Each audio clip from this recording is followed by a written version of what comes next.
io abito lì a 150 metri, ho sentito il botto, ma un'esplosione proprio.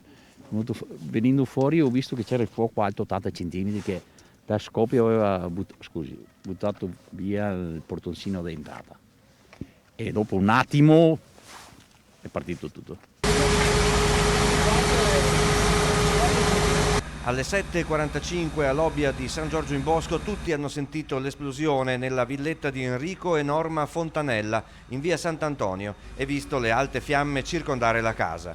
Gli operai di una ditta vicina sono accorsi, ma tentare di strappare i due coniugi alle fiamme era davvero rischioso. I due anziani non hanno avuto scampo. Il corpo di Enrico Fontanella, 87 anni, originario del Varesino, ex agente di commercio, è stato trovato in soggiorno. Quello della moglie Norma Todesco, 83 anni, di origini veronesi, nel letto. Da qualche anno era invalida a causa di un ictus. I vigili del fuoco sono arrivati da Padova e Cittadella con 2 mezzi, con l'unità anti-inquinamento e ben 16 operatori, con loro i carabinieri. Quasi di sicuro la causa dell'esplosione è una fuga di gas che deve avere saturato le stanze della villetta. Un quotidiano normale domestico innesco elettrico ha provocato la deflagrazione e quindi le fiamme.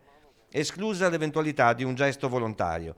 Discreti e gentili, lui ancora autosufficiente, da qualche anno si prendeva cura della moglie, guidava l'auto quel tanto che serviva per la spesa. Una coppia che stava economicamente bene. Per qualche anno della loro vecchiaia avevano preso l'abitudine di trascorrere l'inverno al caldo alle Canarie per poi fare rientro in tarda primavera nella loro casa di Lobia.